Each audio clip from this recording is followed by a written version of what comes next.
ஜெபம்ன்றது ஒரு கிறிஸ்தவனுக்கு ஒரு ரொம்ப முக்கியமான ஒண்ணு. ஜெபம் இல்லாட்டி ஒரு கிறிஸ்தவனோட வாழ்க்கையே ஒரு தோல்வியான ஜீவியமா இருக்கும். ஜெபம்ன்றது ரொம்ப முக்கியம். இப்ப ஆண்டவருக்கும் நம்மளுக்கும் ஒரு பேச்சுவார்த்தை இருக்குதா? உங்களுக்கும் ஆண்டவருக்கும் பேச்சுவார்த்தை இருக்குதா? அது எப்படி சொல்ல முடியும்? இப்ப நம்ம ஆண்டவரோடு பேசுறது ஜெபம். அ ஆண் அ ஆண்டவர் நம்மளோடு பேசுறது வேதம். அ we speak to God through prayer. God speaks to us through his word. அப்ப நம்ம ஆண்டவரோட பேசுறது ஜெபம். ஆண்டவர் நம்மோட பேசுறது வேதம். இந்த 2ம் இருந்துச்சுன்னா, ஆண்டவரோட நமக்கு பேச்சுவார்த்தை இருக்குன்னு அர்த்தம். இந்த 2ம் எல்லாருக்கும் இருக்குதா? ஆண்டவரோட பேச்சுவார்த்தை இருக்குதா? அ நம்ம ஆண்டவரோட பேசுறோம். அதேபோல ஆண்டவர் வேதத்தின் மூலமா பேசுவாரு. அப்ப ஆண்டவரோட ஒரு நல்ல கம்யூனிகேஷன் இருக்குன்னு அர்த்தம். அப்ப ஆண்டவருக்குள்ள ஒரு நல்ல ஒரு கிறிஸ்தவ ஒரு விசுவாசி எப்படி இருக்கணும்? ஆண்டவரோட ஒரு நல்ல கம்யூனிகேஷன் இருக்கணும். இந்த ஜெபத்த கத்துக் குடுத்ததே ஆண்டவர் தான். God taught us to pray. பரமண்டலத்தில் இருக்கிற எங்கள் பிதாவே என்ற ஜெபத்த கத்துக் குடுத்தாரு. இன்னொன்னு அவர் ஆண்டவர். இயேசுவின் நாமத்துல நம்ம ஜெபம் பண்றோம். அவர் ஜெபம் பண்ண வேண்டிய அவசியம் இல்ல. ஆனா அவரே ஒரு ஜெபம் பண்ணாரு. ஏன்னா நமக்கு ஒரு மாதிரி வைக்கிறதுக்காக அவர் பிதாவிடத்துல ஜெபம் பண்ணியிருக்காரு. அப்ப ஜெபம் வந்து ரொம்ப முக்கியம். இடைவிடாமல் ஜெபம் பண்ணுங்கள்ன்னு சொல்லியிருக்காரு. ஜெபமே ஜீவன் அப்படின்லாம் பாட்டு பாடுறோம். ஜீவியத்திற்கு இதுவே சட்டம்னு பாடுறோம். அப்ப ஜெபம் வந்து ரொம்ப முக்கியம். இன்னொரு ஒரு பெரிய விசேஷம் என்னன்னா, ஆவியானவர் தாமே வாக்கு கடங்காத பெருமூச்சுகளோட நமக்காக விண்ணப்பம் பண்ணுகிறார். அது எவ்வளவு பெரிய ஆசீர்வாதம் பாருங்க. ரோமர் 8ஆம் அதிகாரம் 26ஆம் வசனம். ரோமன் சாப்டர் 8 26ல என்ன இருக்குன்னா, ஆவியானவர் தாமே வாக்கு கடங்காத பெருமூச்சுகளோட அனுதினமும் நம்மளுக்காக விண்ணப்பம் பண்ணுகிறார். இது எவ்வளவு பெரிய ஆசீர்வாதம் பாருங்க. Spirit himself makes intercession for us with groanings which cannot be uttered. பாருங்க இது எவ்வளவு பெரிய ஆசீர்வாதம். நம்மலாம் என்னைக்காவது ஒருத்தர் தான் பெருமூச்சோட ஜெபம் பண்ணுவோம். தினம் அப்படி பெருமூச்சோட ஜெபம் பண்ண மாட்டோம். ஆனா ஆவியானவர் பாருங்க நமக்காக எப்பொழுதும் பெருமூச்சோடயே ஜெபம் பண்றாங்க. அது ஒரு பெரிய ஆசீர்வாதம். அது மட்டும் இல்ல அதே அதிகாரம் ரோமர் 8ஆம் அதிகாரம் 34ஆம் வசனத்தை வாசித்து பாருங்க. அவரே தேவனுடைய வலது பாரிசத்தில் இருக்கிறவர். நமக்காக வேண்டுதல் செய்கிறவரும் அவரே. பாருங்க இது ஆண்டவர் நமக்கு என்ன பண்றாங்கன்னா வேண்டுதல் செய்யறாங்க. Christ is at right hand of God who also makes intercession for us. பாருங்க 26ஆம் வசனத்துல ஆவியானவரோட ஜெபம். ரோமர் 8ஆம் அதிகாரம் 34ஆம் வசனத்துல ஆண்டவரோட ஜெபம். பாருங்க 2 பேர் நமக்காக ஜெபம் பண்றாங்க. ஆவியானவரோட ஜெபம், ஆண்டவரோட ஜெபம். அப்ப ரோமர் 8:26ல ஆவியானவரோட ஜெபம். ரோமர் 8:34ல ஆண்டவரோட ஜெபம். இந்த இருவருடைய ஜெபமும் இணையற்றவை. விரைவிலே விடுதலை தர வல்லவை. இப்ப பாருங்க நம்மளுக்கு யாராவது ஜெபம் பண்ணா நம்ம அவங்கள்ட்ட என்ன சொல்லுவோம்? எங்களுக்காக ரொம்ப ஜெபம் பண்ணிக்கிட்டீங்க தேங்க்ஸ். அப்படி என்னைக்காவது சொல்லியிருக்கீங்களா? சொல்லுவோம்ல நம்ம. அ பரவால்ல நம்மளுக்காக ரொம்ப ஜெபம் பண்ணீங்க. ரொம்ப தேங்க்ஸ் சொன்னோம். ஆனா ஆவியானவர் நம்மளுக்காக ஜெபம் பண்ணியிருக்காரு. ஆண்டவர் நமக்காக ஜெபம் பண்ணியிருக்காரு. என்னைக்காவது நம்ம ஆவியானவருக்கு நன்றி சொல்லியிருக்கோமா? என்னைக்காவது நம்ம ஆண்டவருக்கு நன்றி சொல்லியிருக்கோமா? யோசிச்சு பாருங்க. எத்தன பேர் சொல்லியிருக்கீங்க ஆவியானவரே, நீங்க எனக்காக விண்ணப்பம் பண்றதுக்காக ஸ்தோத்திரம்னு சொல்லியிருக்கீங்க. எத்தன பேர் ஆண்டவருக்கு நம்ம ஸ்தோத்திரம் பண்ணியிருக்கோம்? பரிசுத்த ஆவியானவரே, உம்முடைய பிரார்த்தனைக்காக ஸ்தோத்திரம். ஆண்டவரே, உம்முடைய ஜெபத்திற்காக ஸ்தோத்திரம் சொல்லி நம்ம தினம் ஆண்டவரை துதிக்கணும். அதே ஒரு பெரிய ஆசீர்வாதம். நமக்காக ஜெபிக்க 2 பேர் இருக்காங்க. ஆவியானவர், ஆண்டவர். நிறைய செயல் வீரர்கள் இருக்காங்க. ஆனா ஜெப வீரர்கள் குறைவு. பிரசங்கம் பண்ணக்கூடியவர்கள் நிறைய பேர் இருக்காங்க. பிரார்த்தனை பண்ணக்கூடியவர்கள் குறைவு. உபவாசம் வந்து ஜெபம் பண்றேன். நம்ம ஜெபத்த கேட்க மாட்றாரு. எனக்காக மத்தவங்க ஜெபம் பண்றாங்க. அந்த ஜெபத்தையும் ஆண்டவர் கேட்க மாட்றாரு. எனக்காக நிறைய பாஸ்டர்ஸ் எல்லாம் சொல்லி ஜெபம் பண்றேன். அந்த ஜெபத்துக்கும் பதில் இல்லையே. சில சமயம் நான் நினைக்கிறேன், ஜெபத்துக்கு வந்து தாமதம் தான் ஆகுதுன்னு சொல்லி வெயிட் பண்ணி பார்க்கிறேன். அப்படி தாமதம் ஆனாலும் பதில் கிடைக்க மாட்டேங்குது. நம்ம ஜெபத்துக்கு பதிலே கிடைக்க மாட்டேங்குதேன்னு நம்ம நினைக்கலாம். ஆனா ஜெபத்துக்கு பதில் கிடைக்காததுக்கு நிறைய காரணம் இருக்கு. அப்ப இன்னைக்கு நம்ம பார்க்க போற தலைப்பு ஜெபத்திற்கு தடைகள். Obstacles to prayer. என்னன்னா நெறைய தடை இருக்கு. அந்த ஒரு 5 தடைய நான் சொல்லப் போறேன். இந்த 5 தடைய நீங்க இன்னைக்கு ஆராய்ஞ்சு பார்க்கலாம் எல்லாரும். அந்த தடை நம்ம வாழ்க்கையில இருந்துச்சுன்னா, அத ஆண்டவருக்கு ஒப்புக் கொடுக்கும்போது கர்த்தர் நிச்சயம் நம்மள ஆசீர்வதிப்பாரு. முதலாவது என்ன தடைன்னு பார்க்கலாம். முதலாவது தடை அக்கிரம சிந்தை. அன்ரைட்டியஸ் தாட். சங்கீதம் 66:18. சாம்ஸ் 66:18. நான் வாசிக்கிறேன். என் இருதயத்தில் அக்கிரம சிந்தை கொண்டேனானால் எனக்கு அக்கிரம சிந்தையா இருந்தா ஆண்டவர் நம்ம ஜெபத்தை கேட்க மாட்டோம். Unrighteous thought. அதனால நம்மளோட சிந்தை எப்படி இருக்கணும்? ஆண்டவருக்கு முன்னாடி பரிசுத்தமா இருக்கணும். If I have wicked thought in my heart, the Lord will not hear பார்க்கிறோம். அப்ப நம்ம சிந்தையில அக்கிரமமா கொண்டு வந்து நம்ம ஜெபம் பண்ணா நம்ம ஜெபத்துக்கு பதிலே வராது. இது ஒரு பெரிய தடை. அக்கிரம சிந்தை, எரிச்சல், இச்சைகள், கசப்புகள், மன்னியாத ஆவி, அடுத்தவர்களுக்கு விரோதமாக சதி திட்டம், இதெல்லாம் மனசுல போட்டு குழம்பிட்டு இருந்து அப்படியே கொந்தளிச்சுட்டு இருக்கும்போது, அதுவே ஒரு அக்கிரம சிந்தையா மாறி, நம்ம ஆண்டவர் நம்ம ஜெபத்துக்கு பதில் கொடுக்க முடியாதபடி என்ன பண்ணுது? அது ஒரு பெரிய தடையா மாறிடுது. அப்ப இந்த அக்கிரம சிந்தை வந்து நம்ம வாழ்க்கைய விட்டு என்ன பண்ணணும்? அகலணும். நம்முடைய சொல்லிலும், சிந்தையிலும், சித்தத்திலும் எப்பொழுதும் பரிசுத்தமா இருக்கணும். எப்பொழுதும் உண்மையா இருக்கணும். நம்ம அக்கிரம சிந்தையோடு இருந்து ஜெபிக்கும்போது, அந்த ஜெபத்துக்கு பதிலே இருக்காது. நம்ப ஒரு வசனம் வாசிக்கிறோம். புலம்பல் 3:42 வாசிக்கிறோம். லமெண்டேஷன் சாப்டர் 3:42 நாங்கள் துரோகம் செய்து கலகம் பண்ணினோம். நம்ம கலகம் பண்றோம், துரோகம் செய்றோம். அப்படி இருக்கும்போது நம்ம ஜெபத்த எப்படி ஆண்டவர் கேட்பாரு? ம். அதனால நம்ம ஆராய்ஞ்சு பார்க்கணும். நம்ப குளுருக்கு நம்ம என்ன பண்ணிக்குவோம்? பெட்ஷீட் போத்தி பத்துக்குவோம். போர்வ. அந்த மாரி ஆண்டவருக்கு ஒரு போர்வ இருக்காமே தெரியுமா உங்களுக்கு? ஆண்டவருக்கு ஒரு போர்வ இருக்கு. அது என்ன போர்வ பாருங்க. அதே புலம்பல்லே லெமெண்டேஷன் சாப்டர் 3:44 புலம்பல் 3:44ல வாசிக்கிறோம். ஆண்டவருக்கு ஒரு போர்வ இருக்கு. என்ன போர்வ தெரியுமா? ஜெபம் உட்பிரவேசிக்க கூடாதபடி உம்மை மேகத்தால் மூடிக்கொண்டீர். பாருங்க ஆண்டவர் என்ன பண்றாராம்? மேகத்தால மூடிட்டாராம். எப்படி மூடிட்டாரு? நம்ம ஜெபத்த அவருக்கு கேட்க இஷ்டம் இல்ல. உங்க ஜெபத்த எனக்கு கேட்க இஷ்டம் இல்ல. ஏன்னா, you have covered yourself with cloud. That prayers should not pass த்ரூன்னு வாசிக்கிறோம். இதனால ஏன்னா நாங்கள் கலகம் செய்து துரோகம் செய்தோம். துரோகம் செய்து கலகம் செய்தோம். We have transgressed and rebelled. நம்ம அந்த மாரி கலகம் பண்ணதுனால, ஆண்டவருக்கு நம்ம ஜெபத்த கேட்க இஷ்டமே இல்ல. ஒரு பாவமான வாழ்க்கை, ஒரு கலகமான வாழ்க்கை, ஒரு அக்கிரம சிந்தையுள்ள வாழ்க்கை, மனித உறவுகள்ல மாய்மாலமான வாழ்க்கை, மறுதலிக்கக்கூடிய வாழ்க்கை, மற்றவர்களிடத்துல ஒரு சமாதானம் இல்லாத வாழ்க்கை. இப்படிப்பட்ட பாவங்கள்லாம் இருக்கிறதுனால, இந்த பாவமே நமக்கும் ஆண்டவருக்கும் இடையில ஒரு பெரிய பிரிவினை உண்டாக்குது. நம்ம ஏசாயா 59:2ல வாசிக்கிறோம். ஐசாயா சாப்டர் 59:2 என்ன வாசிக்கிறோம்? நம்முடைய பாவங்களே நமக்கும் ஆண்டவருக்கும் இடையே ஒரு பெரிய பிரிவினை உண்டாக்குது. அது நம்முடைய ஜெபத்தை கேட்க முடியாதபடின்னு பார்க்கிறோம். Your iniquities have separated you from your God.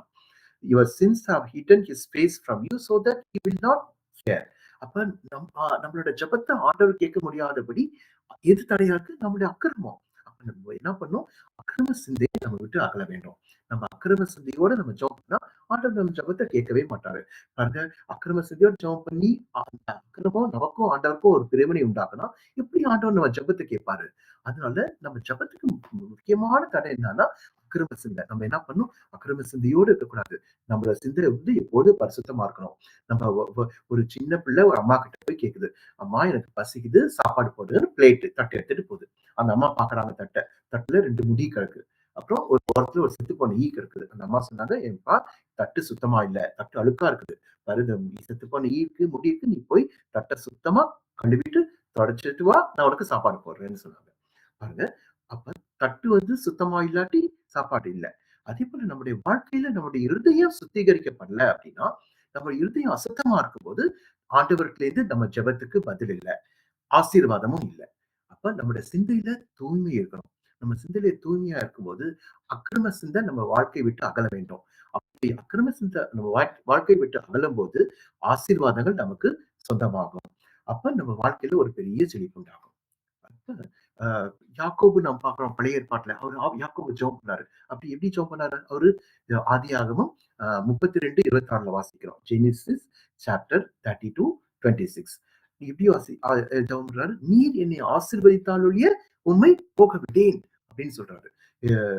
Jacob said, "I will not let you go unless you bless me."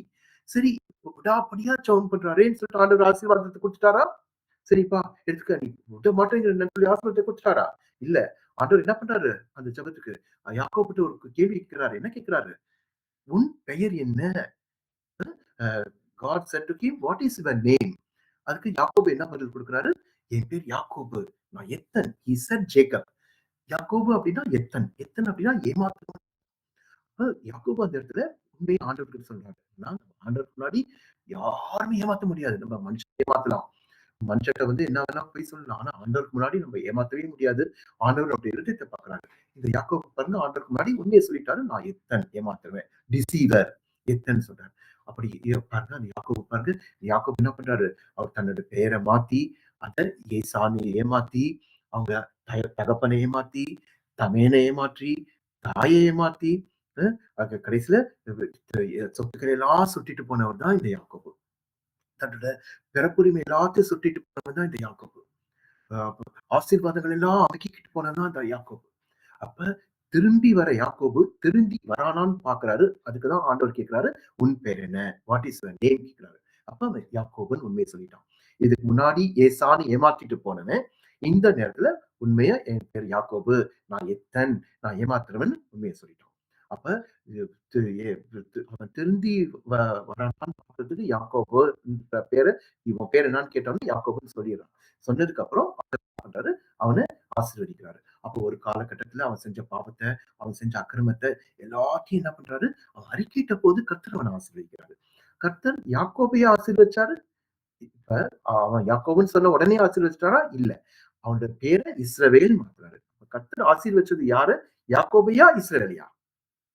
கர்த்தர் ஆசீர்வச்சது இஸ்ரவேல, யாக்கோபு அல்ல. அப்ப எத்தர்களை தேவன் எப்பொழுதும் ஆசீர்வதிப்பதில்லை. நம்ம அக்கிரம சிந்தையோட இருந்தா கர்த்தர் ஒரு நாளும் நம்மள ஆசீர்வதிக்க முடியாது. நம்ம வாழ்க்கையில எப்படி இருக்கணும்? கர்த்தருக்கு முன்பாக நம்ம பரிசுத்தமா ஜீவிக்கும் போதுதான் கர்த்தர் நமக்கு ஆசீர்வதிப்பாரு.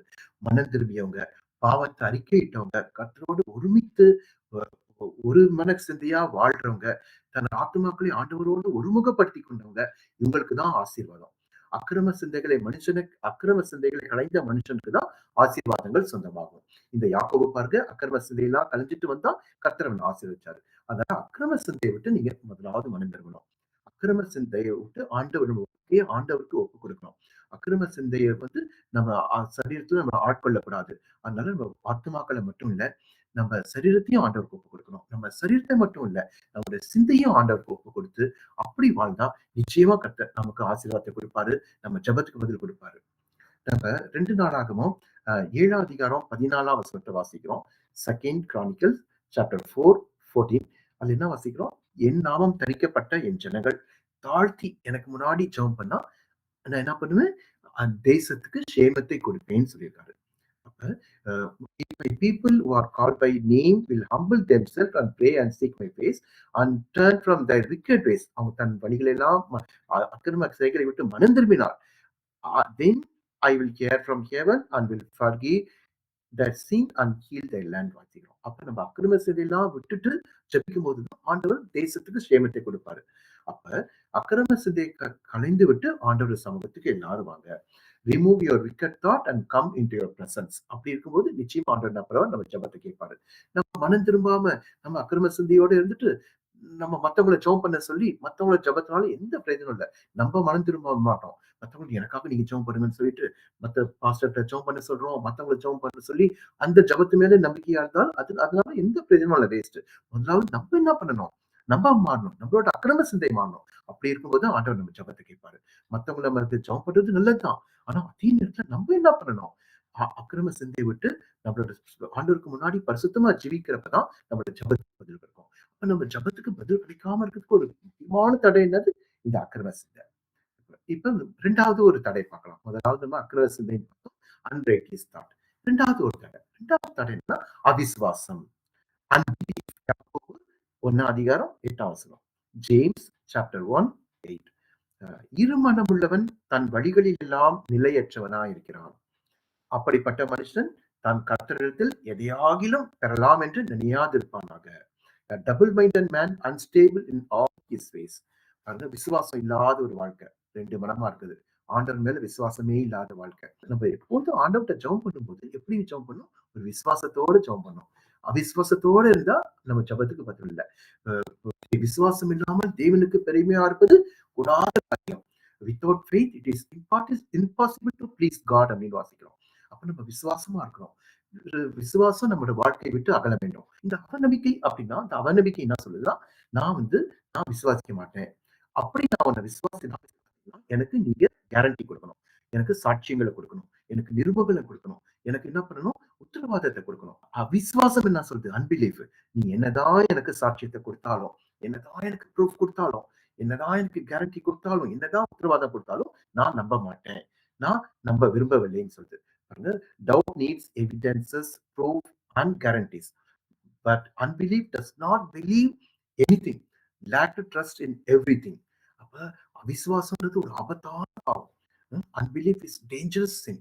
நம்ம அப்படி அவிசுவாசமா இருக்கக்கூடாது. அவிசுவாசம் அப்படின்னா எதுவுமே நம்ப மாட்டேன்னு அர்த்தம். சந்தேகம்ன்றது வேற, டவுட்ன்றது வேற, அவநம்பிக்கை. ஆனா இந்த அவிசுவாசம் நம்ம வாழ்க்கையை விட்டு அகல வேணும். நீங்க நினைக்கலாம், ஆண்டவரே என்னோட விசுவாசம் வந்து ரொம்ப சின்னது. கொஞ்சம் தான் எனக்கு விசுவாசம் இருக்கு. அப்படி இருக்கும்போது ஆண்டவர் என் ஜெபத்த கேட்பாரான்னு நினைக்கலாம். நீங்க அத பத்தி கவலைப்பட வேண்டாம். உங்களோட விசுவாசம் எத்தகையது என்பதை பத்தி நீங்க கவலைப்படவே வேண்டாம். நீங்க யார விசுவாசிக்கிறீங்க? நீங்க விசுவாசிக்கிறவர் யாருன்றது தான் ரொம்ப முக்கியம். இப்ப நம்ம விசுவாசம் சின்ன விசுவாசமா இருந்தாலும், நம்ம விசுவாசிக்கிற ஆண்டவர் பெரிய ஆண்டவர். நம்ம யார விசுவாசிக்கிறோம்? அதுதான் முக்கியம். நம்ப இந்த ஆண்டவர விசுவாசிக்கிறோமா? இல்ல நம்மளுக்காக ஜெபம் பண்ற மத்தவங்கள விசுவாசிக்கிறோமா? இல்லன்னா நம்மளோட விசுவாசத்து மேல விசுவாசம் வச்சிருக்கோமா? இல்ல வேற ஏதாவது ஒரு மனுஷர் மேல விசுவாசம் வச்சிருக்கோமா? அதுதான் முக்கியம். நம்ம ஆண்டவர் மேல விசுவாசம் வச்சிருக்கும்போது, நம்ம விசுவாசம் சின்ன விசுவாசமா இருந்தாலும், ஆண்டவர் மேல விசுவாசம் வச்சிருக்கும்போது, நிச்சயமா அந்த விசுவாசத்த கர்த்தர் கனம் பண்ணுவாரு. அதனால என்ன பண்ணணும்? நம்ம என்ன பண்ணணும்? ஆண்டவர் மேல விசுவாசம் வைக்கணும். 1 தீமோத்தேயு 1 அதிகாரம் 12 வசனம். அ ஃபர்ஸ்ட் தீமோத்தி சாப்டர் 1 12 என்ன இருக்குன்னா, நான் விசுவாசித்திருக்கிறவர் இன்னார் என்று அறிவேன். நான் அவரிடத்தில் ஒப்புக் கொடுத்ததை அந்நாள் வரைக்கும் அவர் காத்துக்கொள்ள வல்லவராயிருக்கிறார் என்று நிச்சயத்தும் இருக்கிறேன். அப்ப நம்ம விசுவாசிக்கிறவர் யாரு? ஆண்டவர். அப்ப நம்ம ஆண்டவர் விசுவாசிக்கிறவர் ஆண்டவர மேல நம்ம விசுவாசத்தை வச்சிருக்கும் போது, அப்ப நிச்சயம் நமக்கு பதில் கிடைக்கும். I know whom I have believed. நான் விசுவாசிக்கிறவர் யாரு எனக்கு தெரியும். என்னோட விசுவாசத்தை ஆண்டவர் மேல வச்சிருக்கேன். அப்படி நம்ம சின்ன விசுவாசத்த நம்ம பெரிய ஆண்டவர் மேல வைக்கும்போது, கர்த்தர் நிச்சயம் நம்ம விசுவாசத்தை கனம் பண்ணி உங்களுக்கு பதில் கொடுப்பாரு. அப்ப அவிசுவாசம் வந்து ஜெபத்துக்கு தடை. சரி, இந்த விசுவாசம் எப்படி வரும்? விசுவாசம் கேள்வியினாலே பார்க்கிறோம். ரோமர் 10 அதிகாரம் 17 வசனம். Romans chapter 10, 17. விசுவாசம் கேள்வியினாலே வரும். கேள்வி தேவனுடைய வசனத்தினாலே வரும். Faith comes by hearing. Hearing by the word of God. அப்ப பாருங்க, அ கேள்வி அப்படின்னா கொஸ்டின் கிடையாது. கேள்வி கேட்கிறது கிடையாது. நம்ம கேள்விப்படுறதுனால. அப்ப நம்ம கேள்விப்படுறதுனால என்னது? விசுவாசம் வரும். கேள்விப்படுறது அப்படின்னா, நம்ம எந்த அளவுக்கு நம்ம பைபிள படிக்கிறோமோ, எந்த அளவுக்கு நம்ம வசனத்த கேட்கிறோமோ, அந்த அளவுக்கு கேட்கும்போது நம்மளோட விசுவாசம் வந்து பெருகும். அந்த மாரி விசுவாசத்த நம்ம வளர்த்துக்கணும்னா என்ன பண்ணணும்? நல்லா பைபிள் படிக்கணும். வசனத்த நல்லா கேட்கணும். அப்படி கேட்கும்போது தான் நமக்கு விசுவாசம் வரும். கேள்விப்படுறதுனால தான் என்ன பண்ணுவோம்? நம்மளுக்கு விசுவாசம் வரும். அப்ப வசனம் இல்ல அப்படின்னா, விசனம் தான் உங்கள் வாழ்க்கையில. வசனம் வந்து ரொம்ப முக்கியம். லெஸ் வேர்ட், மோர் வொரி. அதனால நம்ம வசனத்த எவ்வளவு வாசிக்கிறோமோ, எவ்வளவுக்கெல்லாம் வசனத்த கேட்கிறோமோ, தியானிக்கிறோமோ, அது ரொம்ப ரொம்ப நல்லது. விசுவாசத்தினாலே நீதிமான் பிழைப்பான் என்று பார்க்கிறோம். Just shall live by faith. அப்ப நம்ம ஆண்டவருடைய வசனத்தின் மேல விசுவாசம் வச்சு என்ன பண்ணணும்? வாழணும். ஆண்டவர் மேல நம்ம ஜெபிக்கிற ஜெபத்த ஆண்டவர் மேல விசுவாசம் வைக்கணும். அப்படி இருக்கும்போது ஆண்டவர் நம்ம ஜெபத்துக்கு பதில் கொடுப்பாரு. அ நீங்க சொன்ன, ஐயோ! எனக்கு கண்ணு தெரியல, என்னால வாசிக்க முடியலன்னு நினைக்கலாம். கண்ணு தெரியாட்டா கூட பரவால்ல. மத்தவங்க வாசிக்க சொல்லி நீங்க கேளுங்க. இல்லன்னா ரெக்கார்ட்ல போட்டு நீங்க வசனத்த கேளுங்க. ஏதாவது வசனத்த கேளுங்க. ஆனா உங்களால வாசிக்க முடியாட்டா கூட நீங்க கேளுங்க. அதனால நம்ம வசனத்த கேட்கிறது ரொம்ப ரொம்ப ரொம்ப முக்கியம். அவருடைய வசனத்த கேட்கும்போது தான் நமக்கு என்ன பண்ணும்? நம்முடைய வாழ்க்கையில விசுவாசம் பொங்கும். இல்ல மங்கும். அப்ப விசுவாசம்ன்றது ரொம்ப ரொம்ப ரொம்ப முக்கியம். அப்ப நம்ம என்ன பண்ணணும்? அவிசுவாசமா இருக்கிறது ஜெபத்துக்கு ஒரு பெரிய தடை. அப்ப நம்ம என்ன பண்ணோம்? நம்ம பொங்கும் விசுவாசம் நம்ம வாழ்க்கை முழுசும் தங்கி வாழணும்னா, நம்ம என்ன பண்ணணும்? ஆண்டவர் மேல என்ன பண்ணணும்? நம்ம விசுவாசத்த வச்சு நம்ம வாழணும். விசுவாசத்தினாலே பிழைத்து, பிரகாசம் அடைந்து ஆண்டவருக்காக வாழ வேண்டும்னா, நம்முடைய விசுவாசத்த விட்டுறக்கூடாது. எந்த அளவுக்கு நம்ம விசுவாசமா இருக்கோம், அந்த அளவுக்கு விசுவாசமா இருக்கணும். அப்ப விசுவாசித்தால் தேவனுடைய மகிமையை காண்பாய் என்று வாசிக்கிறோம். If you believe you would see the glory of God. நம்ம விசுவாசிக்கும்போது ஆண்டவருடைய மகிமையை காண்போம். விசுவாசத்த நம்ம விட்டு கடந்து விட்டு, நம்ம ஆண்டவர் மேல உள்ள விசுவாசத்த வச்சு நம்ம ஜெபிக்கும்போது, கர்த்தர் நிச்சயம் நம்ம ஜெபத்துக்கு பதில் குடுப்பாரு. ஆ நீதிமொழிகள் 3ஆம் அதிகாரம் 26ஆம் வசனத்துல வாசிக்கிறோம். Proverbs chapter 3, 26. கர்த்தர் உன் நம்பிக்கையா இருந்து, உன் கால் சிக்கிக் கொள்ளாதபடி காப்பார். பாருங்க, கர்த்தர் உன் நம்பிக்கை. அப்ப நம்ம நம்பிக்கை கர்த்தர். இப்ப நம்ம கர்த்தர நம்புறோம்ன்னு சொல்றோம், அது வேற. ஆண்டவர் மேல நம்பிக்கை நம்புறோம், நம்பிக்கை வச்சிருக்கது வேற. ஆனா இந்த வசனம் என்ன சொல்லுது பாருங்க, நீதிமொழிகள் 3:26. கர்த்தரே நம்பிக்கை. நம்மள நம்பிக்கையே ஆண்டவர். அப்ப நமக்கு நம்பிக்கை அப்படின்னா அது ஆண்டவர். அது ஒரு பெரிய ஆசீர்வாதம். நம்ம ஆண்டவர் மேல நம்பிக்கை வைக்கிறத விட, கர்த்தரையே நம்ம நம்பிக்கையே கர்த்தரா வச்சிருக்கோம். சங்கீதம் 44ல கூட வாசிக்கிறோம். சாம்ஸ் 44ல என்ன வாசிக்கிறோம்? கர்த்தரையே தன் நம்பிக்கையாக வைக்கிற மனுஷன் பாக்கியவான். அப்ப நம்பிக்கையே கர்த்தர் தான். Blessed is the man who makes the Lord his trust. அப்ப நம்பிக்கையே கர்த்தர். அப்ப ஒரு பெரிய போராட்டத்துல, பிரச்சனையில, கலக்கத்துல, கண்ணீரின் சூழ்நிலையில, அப்ப வேதனையில இருக்கும்போது, ஆண்டவரே உம்மை நம்புகிறேன்னு சொல்றோம். அது நல்லதுதான். ஆனா அத விட பெரிய ஆசீர்வாதம் என்னன்னா, என்னோட பிரச்சனையில இயேசுன்னு சொன்னாலே போதும். ஜீசஸ். அப்ப இயேசுன்னு சொன்னாலே அதுவே நம்ம நம்பிக்கை. ஏன்னா, நம்ம நம்பிக்கை யாரு? நம்ம நம்பிக்கையே இயேசு. ஜீசஸ் அப்படின்னு சொல்லல போதும். அப்ப உங்களோட பிரச்சனையில என்ன பண்ணுது? கஷ்டம் வரும்போது, கவலை வரும்போது, சோதனை வரும்போது, இயேசுவேன்னு சொன்னா போதும். ஜீசஸ் அப்படி சொன்னாலே போதும். அதுவே என்னது? நமக்கு ஒரு பெரிய ஆசீர்வாதம். இயேசுவே நம்ம நம்பிக்கை. அப்ப இயேசுவே நம்ம நம்பிக்கையா இருக்கும்போது, அது ஒரு பெரிய ஆசீர்வாதம். அதுதான் இங்க தாவீது சொல்றாரு. கர்த்தர் என் நம்பிக்கையா இருந்து கால்கள் சிக்கிக் கொள்ளாதபடி காப்பான்னு சொல்றாரு. கர்த்தரையே தன் நம்பிக்கையா வச்சிருக்கேன்னு சொல்லி தாவீது சொல்றாரு. அப்படி நம்ம நம்பிக்கையே என்ன பண்ணும்? கர்த்தர் மேல வச்சிருக்கணும். ஆண்டவர் மேல ஒரு பற்றுறுதி கொண்டு, ஆண்டவரை பற்றி வாழ்ந்தா அது ஒரு பெரிய ஆசீர்வாதம். அப்ப முதலாவது என்ன தடை பார்த்தோம்? அ அக்கிரம சிந்தை, அன்ரைட்டியஸ் தாட். 2வது அவிசுவாசம், அன்பிலீஃப். 3வது ஒரு தடை அடக்கமின்மை, அன்எத்திக்கல், அடக்கமின்மை, தாழ்மையின்மை, தாழ்மை இல்லாத ஜீவியம். ஒரு பெருமையான ஜீவியம். ஆண்டவருக்கு முன்னாடி ஒரு பெருமையான ஜீவியம். நான் நல்லா படிச்சிருக்கேன். நல்லா பட்டம் வாங்கியிருக்கேன். நல்ல பணக்காரன். எனக்கு நல்ல வசதிலாம் இருக்கு. நல்ல பெரிய பொசிஷன்ல இருக்கேன். நல்ல பதவியில இருக்கிறேன். அ அப்படின்னு சொல்லி நான் எனக்கு நல்ல திறமை இருக்கு. நல்ல தாளந்து இருக்குன்னு சொல்லிட்டு பெருமைப்படுவாங்க. அது மாரி நம்ம பெருமைப்படக்கூடாது. கர்த்தருக்கு முன்பாக என்ன பண்ணும்? தாழ்மைப்படுங்கள். பெருமையுள்ளவர்களுக்கு தேவன் எதிர்த்து நிற்கிறார். தாழ்மையுள்ளவர்களுக்கோ கிருபை அளிக்கிறார் என்று வாசிக்கிறோம். அப்ப நம்ம ஜீவியத்துல நம்ம பெருமையா இருந்தோம்னா, தாழ்மை இல்லாத ஜீவியம் இருந்துச்சுன்னா, ஆண்டவர் நம்ம ஜெபத்துக்கு பதில குடுக்க மாட்டாரு. அப்ப கர்த்தர் தேவன் உங்களை உயர்த்தும்படிக்கு ஏற்ற சமயத்தை உயர்த்தும்படிக்கு என்ன சொல்லியிருக்கு? அவருடைய பலத்த கைக்குள் அடங்கியிருங்கள். நம்ம ஆண்டவருக்கு முன்னாடி தாழ்மையான ஜீவியம் ஜீவிக்கும்போது, ஆண்டவருக்கு முன்னாடி நம்மை தாழ்த்தும்போது, நம்முடைய ஜீவியம் கர்த்தருக்கு முன்னாடி ஒரு தாழ்மையா இருக்கும்போது, கர்த்தர் நிச்சயம் நம்ம ஜெபத்துக்கு பதில் குடுப்பாரு. பெருமையுள்ளவரோட ஜெபத்த ஆண்டவர் கேட்கவே மாட்டாரு. நம்ம 2 பேர் ஜெபம் பண்ண போனாங்க புதிய ஏற்பாட்டுல. லூக்கா 18ஆம் அதிகாரம் 10ஆம் வசனம். Look chapter 18 verse 10. அதுல என்ன இருக்கு? யார் 2 பேர் ஜெபம் பண்ணா? ஒருத்தன் பரிசேயன். இன்னொருத்தன் ஆயக்காரர். பரிசி அண்ட் டாக்ஸ் கலெக்டர். உங்களுக்கு இது நல்லா தெரியும். இந்த பரிசேயன் என்ன பண்ணான்? அவன் நேரா ஆல்டர் கிட்ட போயிட்டான். போயிட்டு அவன் என்ன சொல்றான்? தன்னை பத்தி இப்ப ரொம்ப பெருமையா சொல்றான். ஆண்டவரே! நான் வந்து பெரிய பரிசுத்தவான். அ நான் ஒரு வாரத்துல 2 தடவ உபாசிக்கிறேன். நான் ஒழுங்கா தசம பாகம் தர்றேன். அ தன்னை பத்தியே பெருமையா சொல்றான். அது இந்த பின்னாடி ஒருத்தன் நிக்கிறான் பாருங்க ஆயக்காரன். அவன மாரி இல்ல. அப்படின்னு சொல்லி தன்னையே என்ன பண்றான்? தம்பட்டம் அடிச்சுக்கொண்டு ஜெபம் பண்றான். ஆனா ஆண்டவர் அந்த ஜெபத்த கேட்டாரா? இல்ல. ஆனா ஆயக்காரன் வரான். அவன் பாருங்க ஆலயத்துக்குள்ளே வரல. தூரத்துல நிக்கிறான். அவன் என்ன பண்றான்? கைய மார்புல வச்சுட்டு, ஆண்டவரே! பாவியாகிய என் மேல் கிருபையாயிரும் சொல்றான். அப்ப யாரோட ஜெபத்த ஆண்டவர் கேட்டாரு? இந்த ஆயக்காரன் என்ன பண்ணாரு? கர்த்தர் அவரோட ஜெபம் அங்கீகரிக்கப்பட்டுச்சு. அவன் நீதிமானாக்கப்பட்டு போனான்னு பார்க்கிறோம். ஆனா இந்த பரிசேயன் அவன் என்னதான் செஞ்சோம். ஆனா அவனுக்கு தாழ்மை இல்ல. அவனோட ஜெபத்த ஆண்டவர் கேட்கவே இல்ல. அவன் நீதிமானாக்கப்படவும் இல்ல. பாருங்க, நம்ம பெருமையோட ஆண்டவர் சமூகத்துக்கு போனா, பெருமையோடு இருக்கும்போது எப்படி இந்த கர்த்தர் நம்ம ஜெபத்துக்கு பதில் கொடுக்க முடியும்? அதனால கர்த்தருக்கு முன்னாடி நம்ம எப்படி இருக்கணும்? தாழ்மையா இருக்கணும்.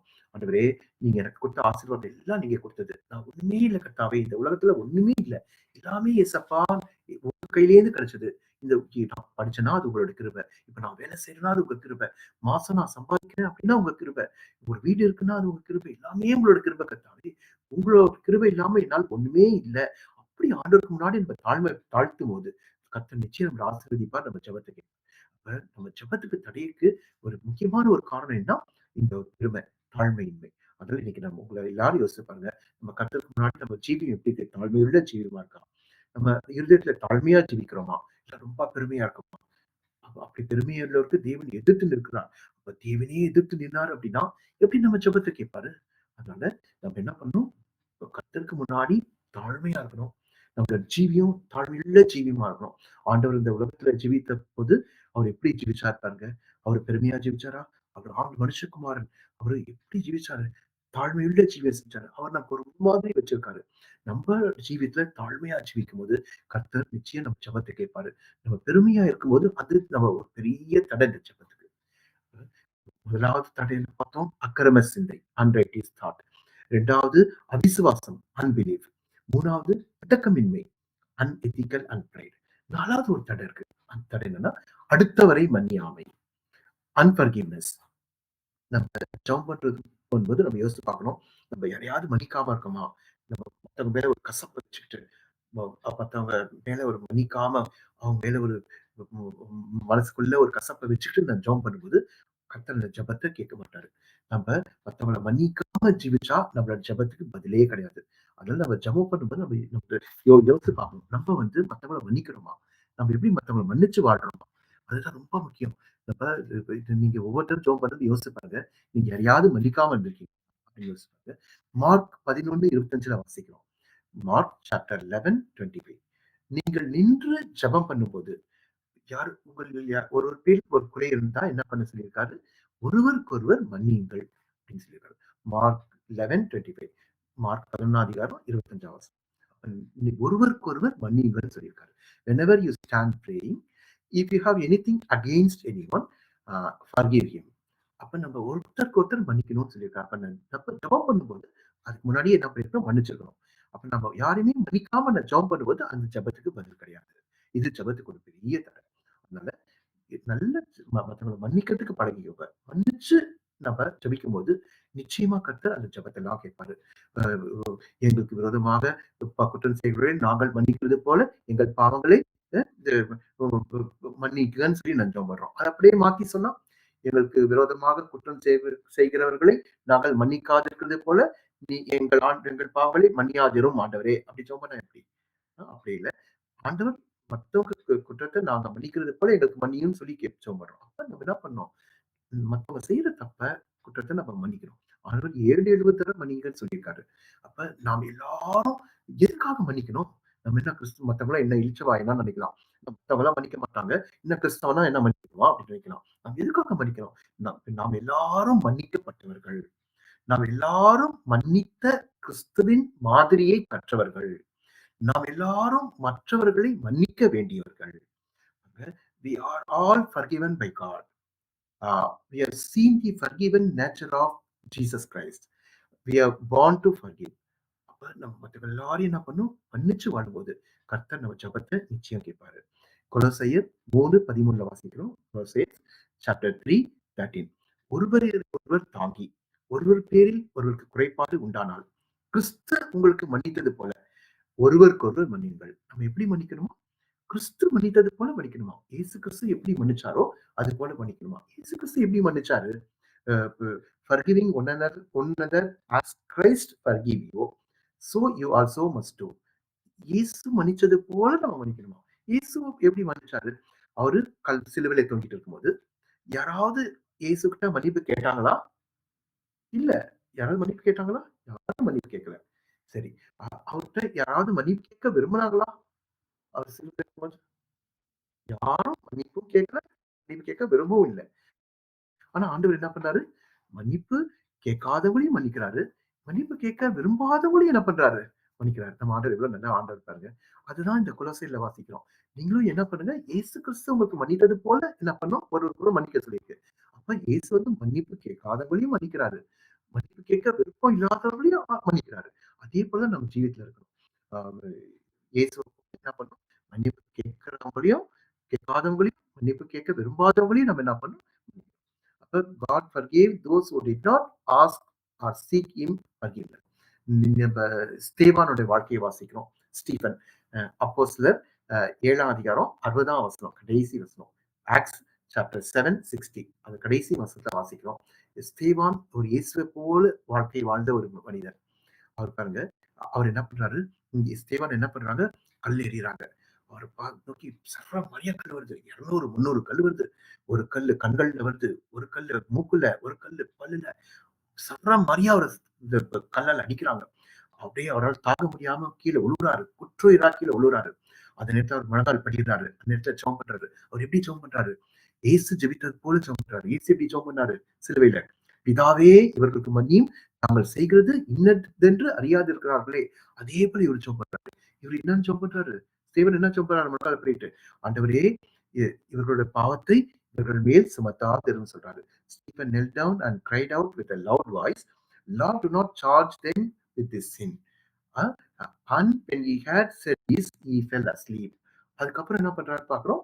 அவரு நித்திரை அடைந்தான்னு பாக்குறோம். ஸ்தேவான் செத்து போனான்னு வாசிக்கிறோம் பைபிள்ல? இல்ல.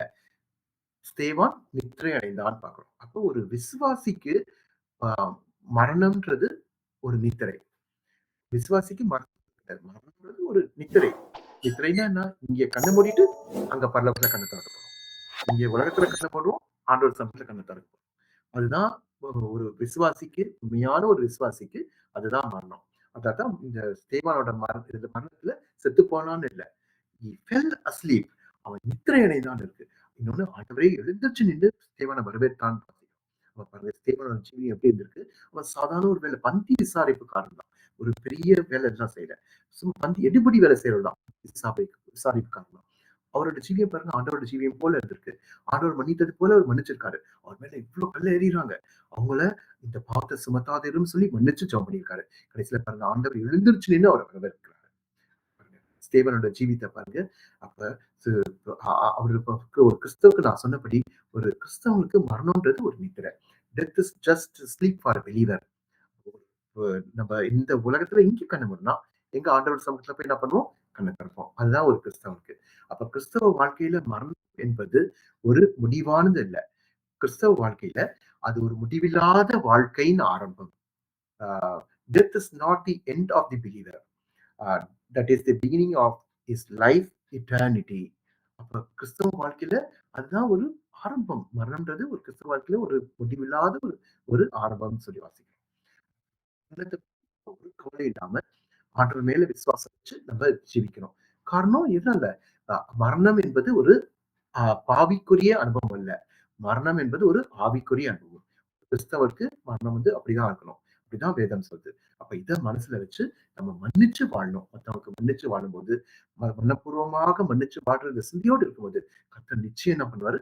நம்மளோட ஜெபத்த கேட்பாரு. அந்த ஜெபத்த கேட்காம இருக்கிறதுக்கு ஒரு பெரிய தடை இந்த அ மத்தவங்கள அடுத்தவரை பலியாமை. 4 காரியம் பார்த்தோம். ஃபர்ஸ்ட் என்ன பார்த்தோம்? அக்கிரம சிந்தை, அன்ரைட்டியஸ் தாட். 2வது என்ன பார்த்தோம்? அவிசுவாசம், அன்பிலீஃப். 3வது என்ன பார்த்தோம்? இரக்கமின்மை, அன்எத்திக்கல் அண்ட் ப்ரைட். 4வது என்ன பார்த்தோம்? அடுத்தவரை மன்னியாமை, அன்ஃபர்கிவ்னஸ். கடைசியா ஒரு காரியம் பார்த்தோம். கடைசியா ஆண்டவருடைய சித்தம் விரும்பாமை, unwillingness to do God's will. ஆண்டவருடைய சித்தம் விரும்பாமை.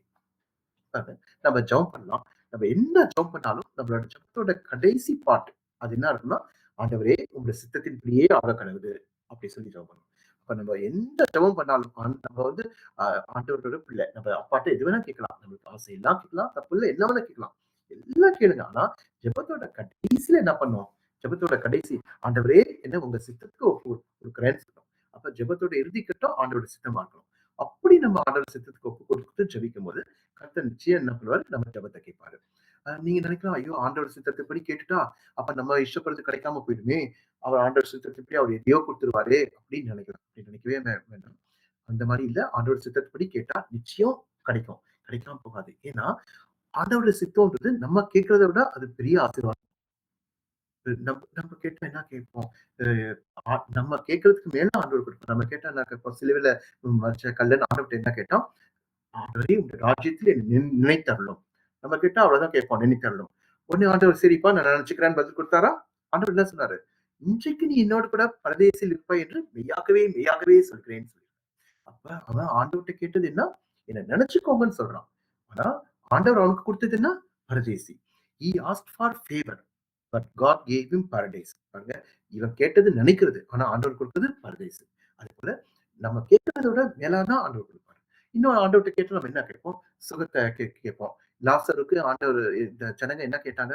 லாசருக்கு வியாதியா இருக்கும்போது ஆண்டவர்ட்ட என்ன கேட்டாங்க? சுகம் கேட்டாங்க. நான் என்ன நீ நேசிக்கிறவன் வியாதியா இருக்கலாம். அவனுக்கு சுகம் தான் கேட்டாங்க. ஆண்டவர் வந்து சுகம் கொடுத்தாரா? ஆண்டவர் என்ன பண்ணாரு? 2 நாள் டிலே பண்ணாரு. அதுக்கப்புறம் போறாரு. கல்லறையில வச்சு 4 நாள் ஆயிடுச்சு. அப்ப கல்லறை தேடி போறாரு. ஆண்டவர் என்ன பண்றாரு? என்ன சொல்றாரு? லாசருவே வெளியே வான்னு சொல்றாரு. அவரோட வார்த்தையில என்ன இருக்கு? ஜீவனும், வல்லமையும் இருக்கு. அவரோட வார்த்தையில ஆவியும் ஜீவனும் இருக்கு. அப்ப ஆவியும் ஜீவனுமான வார்த்தையை சொல்லும்போது அவன் எப்படி வரான்? ஆவியை பெற்று ஜீவனோடு எழுச்சி வரான். பாருங்க இவங்க கேட்டது என்னது? சுகம். ஆண்டவர் கொடுத்தது என்னது? ஜீவன். அப்ப சுகம் பெருசா? ஜீவன் பெருசா? They asked for healing but God gave him life. அப்ப நம்ம கேட்கிறத விட ஆண்டவர் கொடுக்கிறது பெஸ்டா தான். அதனால தேவ சித்தத்துக்கு ஒப்பு கொடுத்து நம்ம ஜெபம் பண்ணலாம். நீங்க பயப்பட வேண்டாம். தேவ சித்தத்தின்படி கேட்டுட்டா அவர் ஏதோ கொடுத்துருவாரோன்னு பயப்பட வேண்டாம். நம்ம நினைக்கிறதோட ஆண்டவர் கொடுக்கிறது எப்பொழுதுமே எப்படி இருக்கும்? பெஸ்டா இருக்கும். அப்ப நம்ம கேட்கறதுக்கு மிஞ்சி, நம்முடைய விசுவாசத்துக்கு மிஞ்சி, நம்முடைய விருப்பத்துக்கு மிஞ்சி, நம்முடைய விண்ணப்பத்திற்கு மிஞ்சி ஆண்டவர் கொடுப்பாரு. கர்த்தருக்குள் விசுவாசிக்கிறேன். அப்படி தேவ சித்தத்துக்கு ஒப்பு கொடுத்து ஜெபம் பண்ணும்போது, நிச்சயமா அதுக்கு நமக்கு ஒரு பெரிய ஆசீர்வாதமா இருக்கும். ரோமர் 12ஆம் அதிகாரம் 2ஆம் வசனம். நெறைய தடவ இந்த வசனத்த நான் உங்களுக்கு சொல்லியிருக்கேன். Romans chapter 12:2. என்ன தேவனுடைய சித்தம் பிரியமும், ஆ நன்மையும், பரிபூர்ணமுமானதுன்னு வாசிக்கிறோம். Pleasant, peace and perfect.